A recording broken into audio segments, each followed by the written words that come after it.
I can have your attention. We'll go ahead and get started here in the Media Center, Daytona International Speedway, with the first of three availabilities this weekend with our manufacturers and team owners to preview the Daytona 500 and the 2019 season. Sitting from left to right here, we're joined by Jim Campbell, the U.S. Vice President of Performance Vehicles and Motorsports for Chevrolet, Mr. Richard Childress, Richard Childress Racing, Rick Hendrick, Hendrick Motorsports, Chip Ganassi with Chip Ganassi Racing, and Richard Petty, Richard Petty Motorsports. Jim, let's start with you. Talk to us about what Chevrolet has happening in 2019. Well, it's going to be an exciting year, both on the track and in our showrooms. In our showrooms, we're introducing a host of new products, including our new 2019 Silverado. You'll see them all over our displays here at Daytona. New Blazer is back, doing really well. It's a big year for our company in the showroom, and then on the track, we got our racing started here a few weeks ago at the Rolex 24 Hours of Daytona, where we raced the Corvettes in the GTLM category, and then our sister brand Cadillac ran and won overall. But for Chevrolet, really excited to start here with the NASCAR season. Last weekend, very exciting with the qualifying effort with Chase and Alex locking up the front row. And last weekend, the first 5 positions showing really good individual car speed. Really looking forward to the year. Great things happening with NASCAR. We're working very closely as part of the NASCAR OEM Council on kind of marketing fan experience as well as the competition side. So we're looking forward to the year, and it's a real honor to be racing with Richard and Rick, Chip, and Richard Petty. 3 Hall of Famers for NASCAR, and Chip obviously has won every big race in every category. So real honored to be here with them and with you all. Thanks, Jim. Richard, you were in here yesterday talking a little bit about 50 years of Richard Childress Racing. Can you talk a little bit about how your relationship with Chevrolet over the years has been such an instrumental part of your success? Well, I was racing Chevys way before '69, but I ran a '69 Camaro here in Daytona 50 years ago, and it's been a great ride. We wouldn't be where we are today. RCR wouldn't be there without General Motors and all the support from Chevy, engineering, all the help that they've got. I think we had the very first engineer, which was Alba back in the 80s, I think it was. So they've been really great for RCR, and they've been great for the sport. You know, when you get a manufacturer like GM behind the sport, and we've won so many championships over the years, all of us have. It's just been a great honor. Yes, sir. Rick, can you talk a little bit about how you and your team, your organization work with Chevrolet to prepare for a racing season? Yeah, again, I congratulate Richard on 50 years. That's quite an accomplishment, man. Since the beginning with Chevrolet, I mean, I started with Harry Hyde, and we had basically nothing. And the engineering and the support from Chevrolet has been remarkable over the years. They've been there. That's all I've ever raced. And to me, to get to see the products that come to the track early, like the Camaros and the new Silverado, and to race the cars that we're going to sell, it's been really cool for me. But my relationship with Chevrolet goes back to my first deal in 1976. And I remember the first 2 blocks they gave me. And I thought that was a big deal. I got 1 set of sheet metal and 2 blocks. But no, it's been a great ride. And I think the thing about the bow tie in my life has been, it's always stood for performance, whether it's the Corvettes or the Camaros, drag racing, oval track racing, road racing. And that's been the kind of their heritage. And I've just been lucky to be a part of it all of my life. Thank you. Chip, heading into the 2019 season with 2 very talented drivers, Kyle Larson and Kurt Busch. Can you talk about your expectations for this season? Thank you. First I want to congratulate Richard Childress on 50 years of racing. I just got to 25 and I thought it was a hell of a lot. And I got a long way to go, I guess. And I got a long way to go to catch these 3 guys that are sitting up here with me in terms of their their history in the sport. I can tell you, I got to be honest with you, ladies and gentlemen. It's one of the I got to pinch myself sometimes I'm sitting up here on the dais with these people, all because of General Motors and their history in the sport. Yeah, I won some championships with them in IndyCar racing, but I got a little ways to go here yet, and so I'm honored to be just even to be accepted by these other three team owners up here as part of the group, and obviously with General Motors with their tradition and history in motorsports, just to be a part of that is something that I was a kid I would only dream of. And so, having said that, I look forward to 2019 with Kyle and Kurt, and my expectation is to have two cars in Miami and still running for the championship. Thank you, sir. Mr. Petty, you've been around the sport for quite a while. Can you talk a little bit about the landscape of NASCAR today and your thoughts heading into the 2019 season? You know, it's really hard to tell. The Daytona race basically is a continuation of last year. We go to Atlanta, we got a whole new set of rules, whole new way of inspection and all this stuff. So it's going to be a pretty exciting deal to get started with. Like I say, I've been here a long time, seen a lot of changes, and you know, some of them are good, some of them are bad. The whole deal is trying to put it all together, not only for the everybody involved. Okay, this is when you get everybody involved. That means, you know, the fans, the news, the workers, the owners, all this kind of stuff. Get them all on the same page, and NASCAR is doing everything they can, I think, and the drivers and the owners are doing everything they can to kind of, you know, go to the next level with our racing. And, you know, again, starting the season next week in Atlanta basically is going to be an exciting deal. So I think everybody's looking forward to that. And, you know, we're looking forward to staying and doing our deal with the Chevrolet deals. They've been real good to us as far as, you know, working with Richard Childress and working with Chevrolet. It's been a big plus for Richard Petty Motorsports. And, you know, we got a new driver with our driver, so he's going to, you know, Bubba's got a lot to learn. He's been in all the tracks last year, so we're looking forward to a lot better things this year. Thank you, gentlemen. We got time for a few questions from media. If you'll raise your hand, we'll get a mic to you. We'll start up front here with Holly and then work our way towards the middle there in the back. Good morning. Holly Kane with the NASCAR Wire Service. And really, any of you could answer this, but it feels like that there's a little bit more of the manufacturers all sticking together in the races, maybe more so than I can remember in some recent seasons. Certainly, you know, the Chevys all getting together, the Toyotas or the Fords. Could you just kind of talk about that and what that strategy may be, especially for at Daytona? And maybe I'll just I'll start. I mean, clearly at a race like this, you know, working together where you can makes a lot of sense. And that's what we're doing. All things being equal, with the Chevy drivers, work with the Chevy drivers, particularly obviously in the draft. With that said, race car drivers is very situational, and so they got to read the track, they got to read the competitors. And I think that in the end, the drivers have got to really make those decisions on what they're going to do in the situation.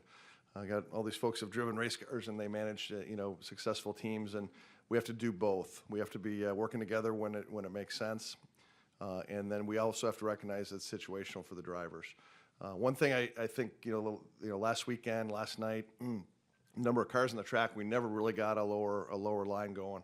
I think in the race we'll have a chance to do that, and so I think that's going to be an opportunity for our drivers to work together, but also being really, really sensitive to what's the situation and how do they get to the front. We'll go back here to the middle to Dustin, and then we'll come over here to Mark. Dustin Long, NBC Sports. I'll just ask this for Rick and Chip. As the sport has looked to contain cost for teams and help teams out, are there particular areas that shouldn't be regulated that teams still should be able to allow to spend whatever they want? And if there was something like for lack of a better term, a cap of something like 10 to 12 million per team car. Is that something that's reasonable for you guys? You know, you take go first. Big boy. Thank you.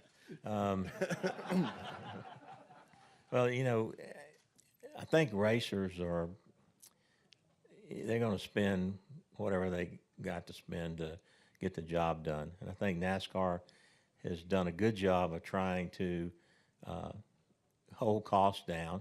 And I mean, it's a lot of work going on with our CFOs, not just the Chevy teams, but all of the team owners and presidents are working together to look at what we're spending and how we can do it for less.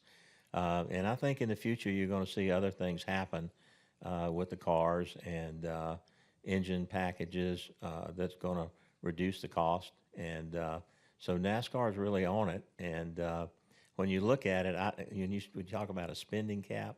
I don't know how you regulate that with all we have going on. I mean, but I think everything's on the table, and I think they've done a great job of. We are in constant communication. There's nothing going on with NASCAR that teams don't know about. Nothing going on with the teams that NASCAR doesn't know about. So we're working hard on it. So I think we're making progress, don't you, Richard? I think it'll continue to get better. We'll go to Mark, and then Nate, then Lewis.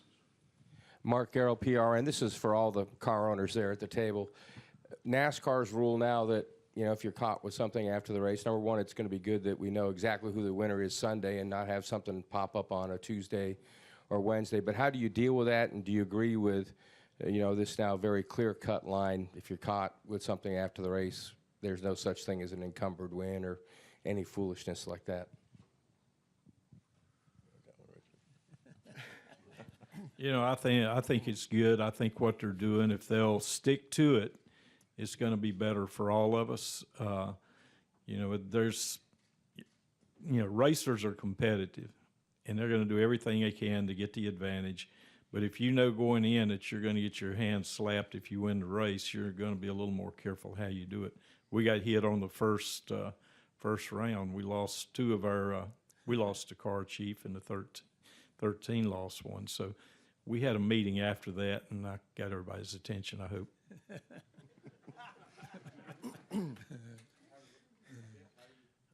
Yeah, I think, you know, I look at it like, you know, we heard so much about, I'm going to make the connection here in a second, but, you know, we heard so much about them improving the facilities here at Daytona, you know, because the people up in those grandstands are, you know, they want the same amenities that they have at an NFL game or in Major League Baseball. And so I think kind of concurrent with that, they don't want all this murkiness in trying to understand what happens when a race is over. If a guy made it, he didn't. Blah, blah, blah. They want to have they want to have more rules that are of today and that are comparable to other sports. And those are our competitors. Are the NFL and Major League Baseball and, you know, the major sports. If we're a major sport, we have to govern like one, and we need to react like one to certain issues. Let's go to Nate, over to Lewis, and then to Martin. Nate Ryan, NBC Sports. Whoever wants to take this, great. Maybe King, because he hasn't said anything yet. How do you feel like the quality of the racing has been like so far during speed weeks? And has NASCAR given you guys any indication that they might make a change for Sunday? I haven't seen a whole lot of difference this year than any of the rest of the years. I think they're a little bit closer on inspection. Like I said, they done caught 3 or 4 of us doing things. And but other than that, again, this year, the rules down here are pretty much what they were last year. They're just tightening up on the rules. Other than that, I don't see a lot of changes. Do you think the racing's been good so far? No, I don't. No, I think no, the biggest thing is, we haven't seen full fields out there. You get 40 cars out there, you're going to see a different race. instead of seeing one lane, you're going to see two lanes. So it's going to be a lot different when the race starts. Trying to save your primary car. And remember, this is the last race for this car. So we go to Talladega, it's going to be different. We'll go over here to the left to Louis Frank. Yes, for Rick, over here on your right, your left, excuse me, Louis Franco Reuters. Just like the Federal Open Market Committee is data-driven, NASCAR is becoming data-driven. As someone who's involved in a lot of business, how do you balance gathering data with having personnel and travel? How do you balance the two? Well, it's you're forced to use the data, and some of the teams had the data before others did, and some of the organizations had them before others did. But it's good information, especially for a young driver, to be able to see throttle traces, braking, wheel angles, all the things that you can capture. But it still comes down to the talent in the seat and someone calling the race and getting on and off pit road, no mistakes. But we're in a data-driven society. I mean, the way we go to market, the internet has changed the world, the way people shop, and I think it's only natural that it kind of works its way into our sport. We'll go back over here to the right to Martin, and then to Greg. Richard, 40 years ago, you won this race, I guess, on the last lap. I mean, snowbound country, flag-to-flag coverage on TV, and yet everyone remembers the fight between Cale and Bobby and Donnie. How important do you think that was to NASCAR history, and what did you make of the deal? It was one of the high points of NASCAR. Put NASCAR on the nationwide map. Okay, even though Winston had come in 71, I guess, and they started taking NASCAR all over the country, and we had tracks all over the country. But in 79, they had the great snowstorm. There wasn't but 3 TV stations at that particular time, and if you're going to watch TV, then the racing was probably what people were watching.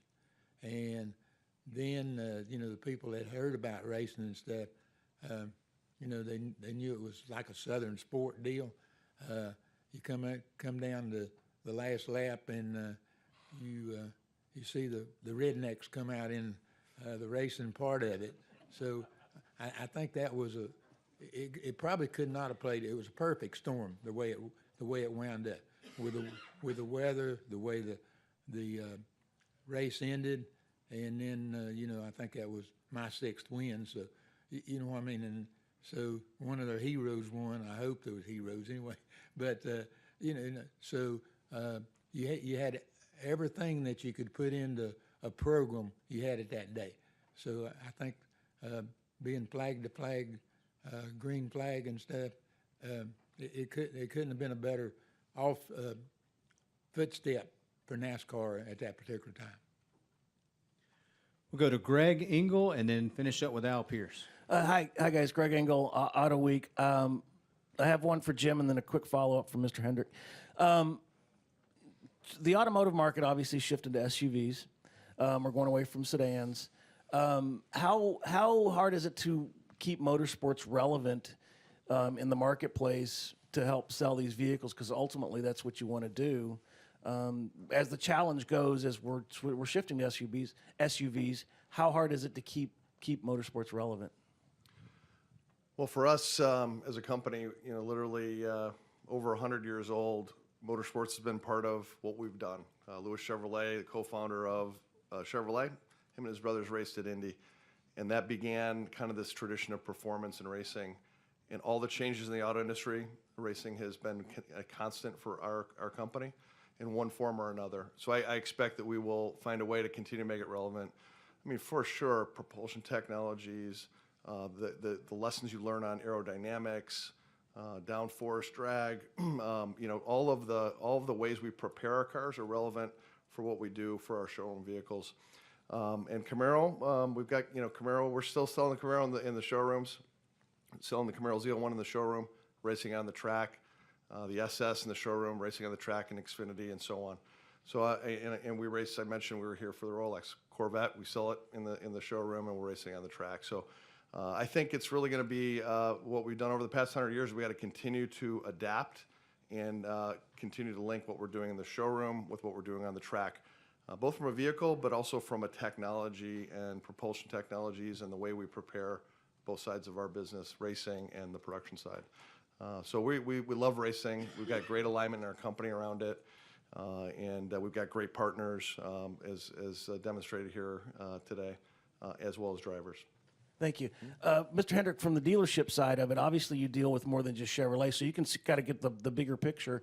Are people, do you see the sedans going away and more people buying SUVs? Is that because people want that, or is it because the market says that's what's going on, if you understand what I'm saying? Yeah, well, for us, we sell a lot of Corvettes and a lot of Camaros, but you see the crossovers are a big, you see the numbers. That's a big part of our business. And that's true across the board. That's Highlines, everybody. And so there's still performance sedan business with some of the makes, and they're still building 600, 700, 800 horsepower cars. And a lot of those cars are halo cars. Like for us, the Corvette, the 750 is a halo car, and it brings people in the showroom that buy trucks and buy crossovers too. So we need that. And there's so much of a buzz about the new Chevrolet mid-engine Corvette. We've got probably could take hundreds of orders, but we don't know how many we'll get. And so, the bottom line is, I think a lot of the soccer moms are going to SUVs, and then their husbands are driving them too. But we still have that performance end of it.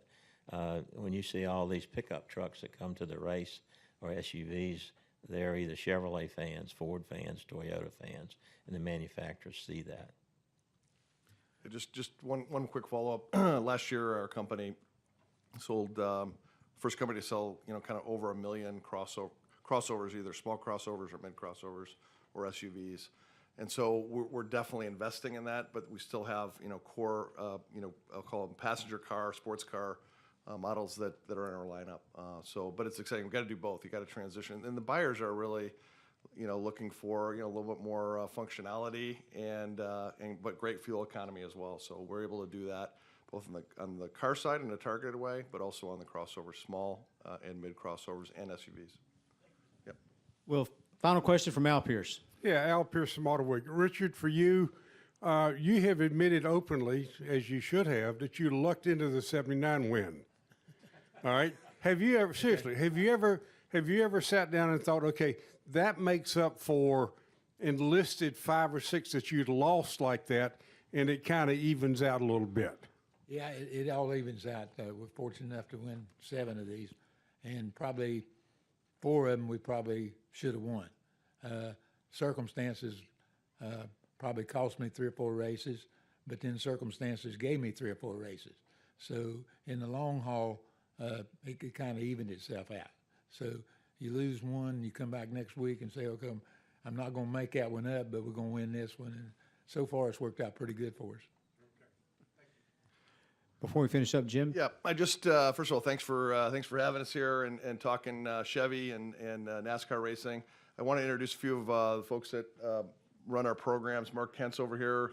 He's our director of racing for Chevrolet, works with Cadillac and our Holden team in Australia and all things racing. Pat Suey is here. Raise your hand there, Pat, if you would. He leads all of our NASCAR programs, Cup, Xfinity, Truck. And where's Adam? Adam in the back is our Cup manager, NASCAR program manager for the Cup Series. So as the season progresses, you'll see these guys around the garage. You're welcome to grab them, ask them questions, and we'll make sure we get them into the media center as we progress through the season.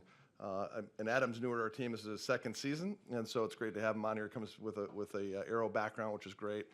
Also, just to close up here for a second, you think about the team owners here. Chip won the Daytona 500 with Jamie in 2010. Richard Petty, 7 Daytona 500 wins, including that 79 Monte Carlo, which is right out here outside the media center. We were just looking at it. It's amazing, and he won the championship that year as well. Rick Hendrick, they've won this race 8 times. And by the way, the 99 Chevy that Jeff Gordon won in is out there as well, which is great. And then Richard, you guys won it 3 times, and obviously last year with Austin. So it was great to have a Chevy Camaro ZL1 in winner's circle. Congratulations on that.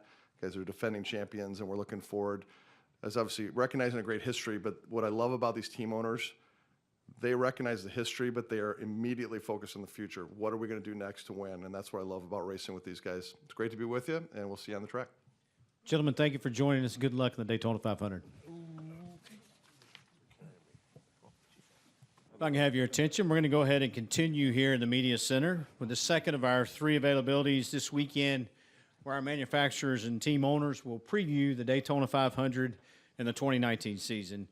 Sitting from left to right here, we're joined by Mark Rushbrook, the Global Director of Ford Performance Motorsports, Roger Penske from Team Penske, Jack Roush with Roush Fenway Racing, Tony Stewart, Stewart-Haas Racing, Bob Jenkins with Front Row Motorsports, and Mr. Lynn Wood with Wood Brothers Racing. Mark, Ford Performance is heading into the 2019 season with a ton of momentum from last season's championship and a pretty decent showing in last night's races as well. And the introduction of the Mustang obviously has created a lot of excitement. Talk to us a little bit about the process of bringing the Mustang to the Monster Energy NASCAR Cup Series and expectations for this season. Yeah, just some quick comments on part of yours. The 2018 season for us was beyond expectations in terms of what our teams were able to do on track, and I'm honored to be sitting up here with all of our teams represented, and great teamwork and great performance from them. And as a company, we couldn't do what we do without having such great partners in the racing teams. And for the Fusion in its last year to take what was called the old body and get it competitive, that was the teams doing it. The process for the new Mustang, it was a decision that we took about 18 months ago as a company with our future in cars and everything that we're doing, and the Mustang now being a global car, that we wanted to put Mustang in as many global racing series as we could.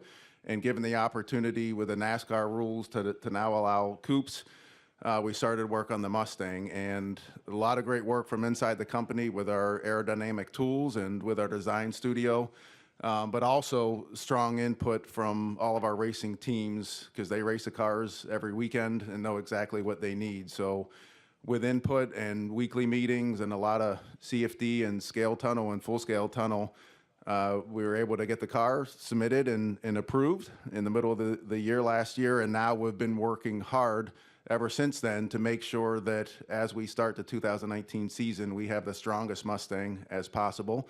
And it was pretty encouraging last night to see the performance again across all of our teams, some strong cars out there and a strong finish in the duels. So we're pretty excited about what we have so far for a race car. Definitely looking to the forward to the Daytona 500 on Sunday and seeing how it performs in that race.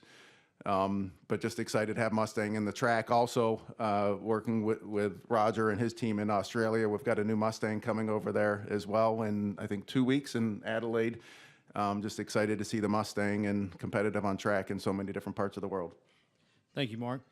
Now, this question is for all the owners. It's not really a question, but just wanted to ask you all each to comment a little bit, talk a little bit about your team's preparation for the 2019 season with the introduction of the new Mustang and with the new rules package. Just a little bit about the collaboration with Ford Performance and what you all did to get ready for this season. We'll start with you, Mr. Penske. All right. Well, obviously, I think the advent of Stewart-Haas coming on in 18, and we really began a collaboration back then from the standpoint of how to make the cars better, and with the thought of the new Mustang, all of us had the opportunity with our technical people to sit down and interface with Ford's performance team, and I think it was whether it was wind tunnel or scale tunnel or all the things that go together, I think were key, and each of us had a piece of that. But from our preparation, it was you have all these cars that are Fusions, and we don't have just 4 or 5 cars in the stable. You've got multiple cars that have to be changed over, so puts a big pressure on. But the good news was Ford provided us the pieces that are specific by NASCAR. We had those in time in order to build these cars, which I thought was good. And something we don't talk much about is that the engine program that we have from Jack and Yates, probably is, the cornerstone of our success last year, and certainly when you saw last night, it's a big piece of that. So they should get a big thank you for that. So it's just a total collaboration. We're racing each other when it comes to Sunday, but I think what we've learned that we can work better together during these races, and you could see it last night, and you could see it, during the season last year. Look, obviously we all want to win, but I think that's key to get us to that point where you've got 5 or 10 laps to go, and you got a chance to win. Is kind of what we're all trying to do. I'd like to comment on the Mustang first of all. The Mustang is a river that runs through for me. 53 years ago, I loaded my first Mustang on a truck and took it to the Winter Nationals. And I've watched the Mustangs be raced in a myriad of classes in road racing and as well as drag racing. We've taken them to Bonneville, we've taken them to Pikes Peak, we've taken them to Europe.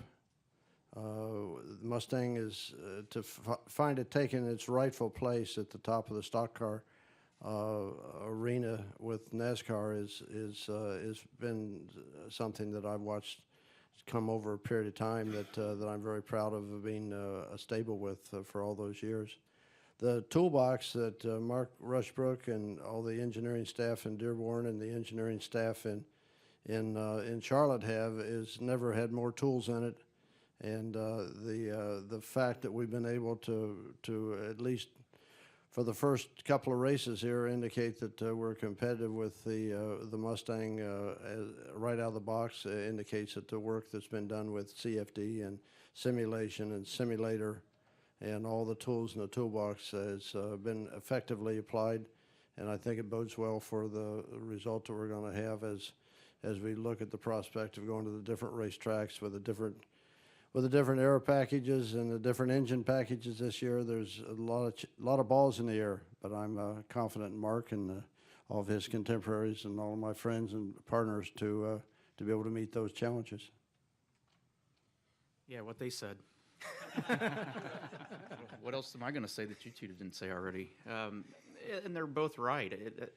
The thing that's been impressive from our standpoint at Stewart-Haas is that we came from a totally different culture with a different manufacturer, and when we came over to the Ford stable, how hands-on Mark and his staff are, it's just an extension, of the race teams that are sitting up here. It's not just a manufacturer that you go to and you say you need this or you need that, and it might be weeks before you hear something. I mean, these guys are very proactive. Mark's on the phone with all these race teams, constantly checking in on what can we do to be better and faster, and what can we do to help. And that's something that having that kind of support from a manufacturer is very crucial to what we do, obviously. And like Roger and Jack have mentioned, and I know these two behind me are going to mention too, we couldn't do it without these guys. So having that kind of support is huge for what we're trying to do here. As competitive as this series is, and it keeps getting more competitive every year, to have that kind of backing and the resources that Mark Rushbrook and his staff give us. Like they mentioned, there's a lot of tools in this toolbox, and it's a lot of fun for our guys at the shop, whether it's in the aero department or drivetrain. Every department that we have, being able to work with the Ford side has just been a lot of fun for these guys, and they really feel that push from Ford, and it's the motivation. Not that our guys need a lot of motivation anyway, but that motivation and push that we get from the Ford side is a lot of fun, and it keeps us all going. But as far as preparation for this year, I think Stewart-Haas Racing's probably been one of the teams that are used to hitting curveballs left and right, and to sit here and switch body styles over the winter, as much as that's a huge undertaking for everyone. I think it's just another walk in the park for our guys. They're so used to it, from adding teams consecutive years to changing manufacturers to changing a body style. I think it's just a layup for our guys. So, I've had all the confidence in the world in our group, and we've got cars that are fast down here, like Jack mentioned, and I think we all learned last year that, especially at the restrictor plate tracks, we get these Ford teams together. It's really hard to handle all of this if we're working together. So, like you mentioned, we're we all want to win the race at the end of the day, but if we're just racing each other at the end of the day, it's a lot better scenario than we're trying to race the entire field. So pretty excited about what we've got to look forward to this year. Yeah, and I just want to echo Jack's comments. I mean, my youngest memories as a child was riding around in my grandfather's 1966 Mustang, thinking that I'm riding in the coolest car in town. And so I'm just so proud that the Ford brand's got a performance car, you know, that's a flagship now in NASCAR. And you think about the history of the Mustang, what better car to have representing this sport? And so what's so neat about it, you know, rollouts are rollouts. And every time a new body style comes into the sport, it seems like historically there's been issues, and it usually takes the manufacturer, you know, 6 months to a year to figure it out. And I've just been so impressed with the Ford team, with the preparation they put into this car. And, you know, from the initial results of the test and here at Daytona, I think they're pretty well going to hit the ground running. And so for a team like ours, you know, Ford is just, you know, they partner with us, and they want to be a part of our improvement. And so the Mustang, what it brings to a team like Front Row Motorsports is a new platform, a chance to build all new race cars. And so for us, it's a new beginning. We have a great relationship with the folks at Roush Fenway, and you know, we're building a new fleet of cars, so are they, and we're working together with their engineers. And so my hope is that this year will be a breakthrough year for us. Well, we've raced Fords forever, and so we trust their judgment, and they picked a really good one with the Mustang. Our dad had a 65 red one, and our Uncle Leonard had a dark blue one. So we were raised on Mustangs. But we have an alliance with Team Penske, and they do a nice job of giving us the best cars every week. And with Mark Rushbrook taking over the Ford program last year, I think he's done a very nice job and rolling out the Mustang, just like the GT that you rolled out several years ago. It's top notch. And obviously last night with top three both races, we're off to a good start. Thank you, gentlemen. We'll open it up to questions. We have time for a few, and we'll start right up front here with Lee Spencer and work our way back. Lee Spencer, RacingBoys.com. Roger, with us going to new cars, according to NASCAR, in a couple of years, and cars that will reflect what you're selling in the showroom, how do we engage the longtime fan as far as reinvigorating the car culture that was once so passionate about as NASCAR fans?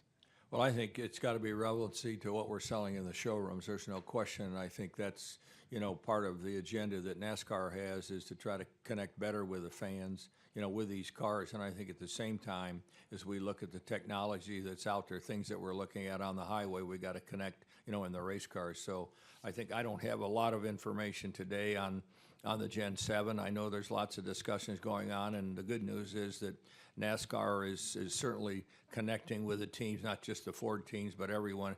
And it's really up to the manufacturer, I think, Toyota, Ford, and Chevrolet, to be sure that it's relevant to what they're selling, because, you know, they all support us in a certain way. And I think they need to be sure that we connect with the customer, and that customer ultimately, you know, is a fan. We'll go over here to the right to Caleb and then back to Reed. Caleb Whistler, KickingTheTires.net. Over recent months, we've heard a lot of NASCAR executives talking about, we're here to execute Jim Francis' vision. What has been communicated to you guys about the vision, and how confident are you in the future? Who's it to? You. Any of you. You didn't hear your name. I didn't hear my name. The most important thing for everybody in the room is making the racing as exciting as it could possibly be for the race fans. You know, and the race teams do some things that are counter to that. You know, we make their engines blow up less frequently. We make our cars better with CFD and with the finite element analysis of all the parts. You know, you don't break parts, you don't blow up engines. Goodyear does an ever-improving job with the tires. So the opportunity you have to have the fans excited about the fact that an underdog, something that didn't see coming, is going to happen. You don't have that as much to play to as you have in the past. But the things that NASCAR has done with regard to the segments and the other things that they've done, the championship run at the end, and the way they organize that is in the direction of making it more interesting for the fans. We've got to keep them engaged. We got to think about their attention spans and do the things. The races may need to get shorter. That could be a cost savings all the way around. They probably need to get shorter. Some people say we need to race fewer times. I'm not sure that's true. You know, I used to tell Mike Helton if he had 3 or 4 races a week, I'd be there for him. But I don't know if I'd say that today. But anyway, keeping it exciting for the fans, individual decisions we make that will keep them engaged and keep news or surprise coming within their attention span is very important. We're going to go right here to Reed, then to Nate, then to Steve on the far side. Reed Spencer with the NASCAR Wire. This is for anybody who would like to take it. Conventional wisdom's always been that Daytona is a completely different animal from the races that follow. But with the new package with higher downforce, lower horsepower, does what happens this week inform what happens later on to a greater extent, or is it still a one-off? I still think it's a one-off. I mean, I think restrictor plate racing always is, but you know, the new package is definitely going to add an element this year that you know, kind of like Roger said, it's kind of a bunch of balls up in the air right now. Nobody really knows exactly what to expect, but you know, having a restrictor plate package, an open package, and now this new package, you know, I think we're all excited to see what it produces. And at the end of the day, it's all about making the racing more exciting for the fans and re-engaging the fans in the sport. So, you know, but I think restrictor plate racing at Daytona and Talladega is always going to be an element of its own that really is separate from what you see the rest of the season. I think too what we saw at the test was that we'll have pack racing. I think the race is going to be a lot closer, but it won't be like the packs you have at Daytona or Talladega. We'll stay in the middle and go back here to Nate Ryan, then we'll go far left to Steve. Nate Ryan, NBC Sports. For Roger and Tony, you guys are somewhat biased because you guys both had wins last night, but what do you think so far about the overall quality of racing during speed weeks? And has NASCAR given you guys any indication they might make some changes for Sunday? Well, NASCAR hadn't given us any indication they're going to change anything for sure, and I think we got to put it in context. You know, the 125s, quite honestly, you know, you got your 500 car, you got less of a field, so there's less cars out there to maneuver with or either draft. So I think the racing, you know, will be certainly better on race day than maybe you saw last night. But you know, cars are trying to get up last night to the front and draft. From a show perspective, I think you're going to see you're going to have a blanket over the cars that can win. It's just a matter of staying out of trouble, you know, on race day and working with your you know, other Ford teammates here. But NASCAR's made no adjustments as far as maybe Tony's got one that he hasn't told me about yet, but I'm sure he has one. I've been racing myself. I haven't even been here. That's right. No, it's the thing about the qualifying races. I mean, the majority of the field's locked in anyway. So the worst thing you want to do is put yourself in a bad position to have to bring a backup car. I think from 20 years ago when I started, the backup cars weren't near as good as the primary cars. Nowadays, the backup cars are almost identical to the primary cars that are coming out, but still, you don't want to do anything to jeopardize that car that you've qualified for the race. So guys are a lot more careful. You know, but we saw guys like Chase Elliott last night, Daniel Suarez, that were trying moves by themselves, and that's something that you typically don't see a lot of, where guys can move and pass by themselves. So I thought that was encouraging to see that you're not really having to rely necessarily on a whole pack of cars to help you move through the field. So watching that was, to me, it was a show. As a driver and as a car owner, I caught myself really paying attention to those two guys in their races and the effort that they were making to try to figure out how to get a run on somebody and you know, get back in a hole and get back in line. So from that standpoint, I was entertained from it. But the big thing is just like Roger said, when the more cars you get out there, the more the pack racing gets a lot better and bigger. So you know, the qualifying races typically aren't as exciting from that standpoint, but it's because guys are really trying to take care of their equipment, because the goal at the end of the day is to win the Daytona 500. I don't think we put a lot of emphasis on winning the qualifying races, other than, you know, if you can win it, great, but that no way do you want to jeopardize your primary car to do so. We'll go to the far left over here to Steve. Steve Schweitzer, the Lasco Press. This question's for Mark. I heard a Ford driver say this week, if I can't win, I'm going to make sure a Ford wins. You look at the 5 personalities that you have up there and the egos that are setting in the cars. How have you been able to That's it. create that how have you been able to create that mindset amongst all these guys? One of the best things of working at Ford Motor Company is it's still a family company. And the fact that Edsel Ford is here this weekend and the presence that he has with us and support that he has is huge for our programs. And that's the way the company operates as one Ford. And that's the way that we started to approach our racing programs here. So obviously, like I said earlier, we can't go racing without our teams. So they're an extension of Ford Motor Company, an extension of our family. So we spend a lot of time talking about where are we going to work together and where are we going to race each other across the different teams. Because we know that in those areas where we are able to have the teams work together, it makes all of them stronger. And as several of these team owners have told you, that gives us the opportunity that they can work together, separate from the pack, and then race each other for that last lap. And that helps our company and our program in total. And the stronger our company is with our motorsports program, the stronger and the more support that we can give to each of the teams. So they're all racers, the owners and every one of the drivers. But I think they understand the concept and the benefit to them all in the long run. We're going to go right here in the middle to Dustin, then over here, and then we'll finish up with Lewis.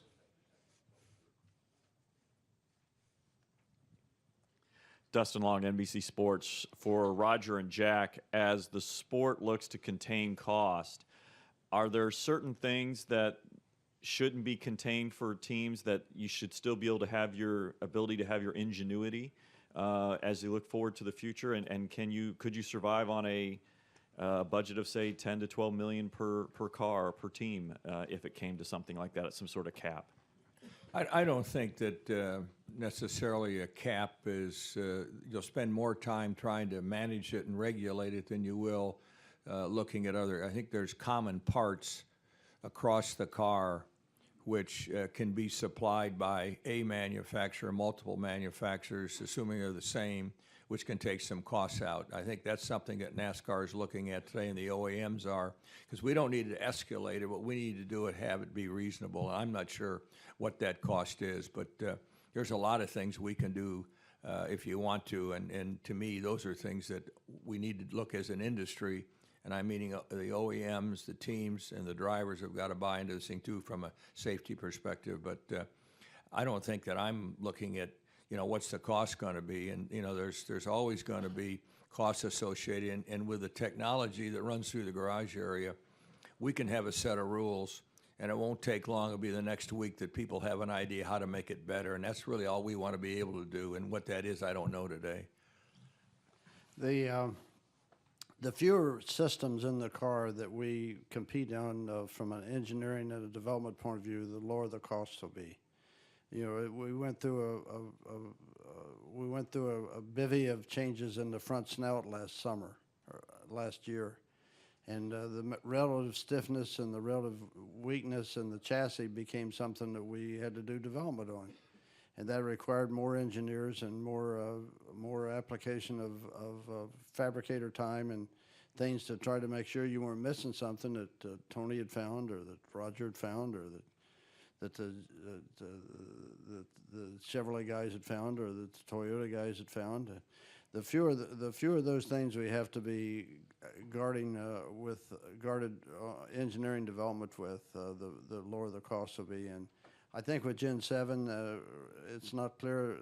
NASCAR is having discussions with the teams on how to address that. But if we're able to compete in the margins on and have fewer things that we do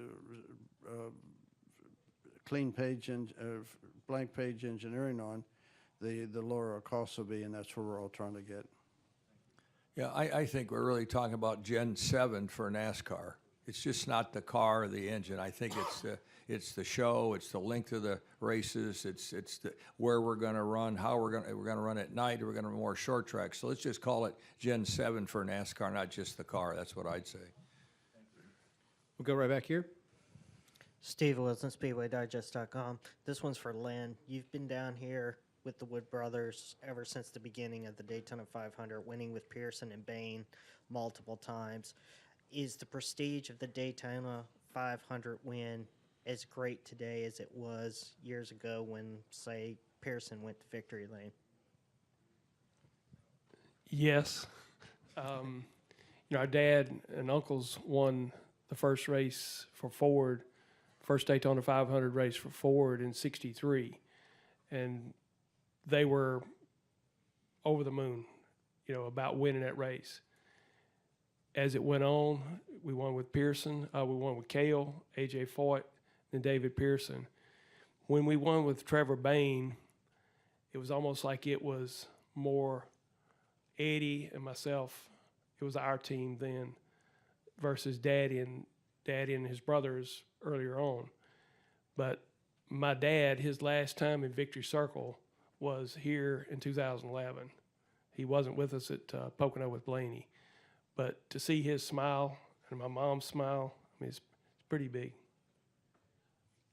We'll finish up here to the left with Lewis. Yes, for Mark, Louis Franco Reuters. For Mark, the NASCAR's Hawkeye or OSS was operational last year. So how did that affect the development of the Mustang? And was it perhaps a perceptual advantage over General Motors, who had an existing car, and had to adapt to it?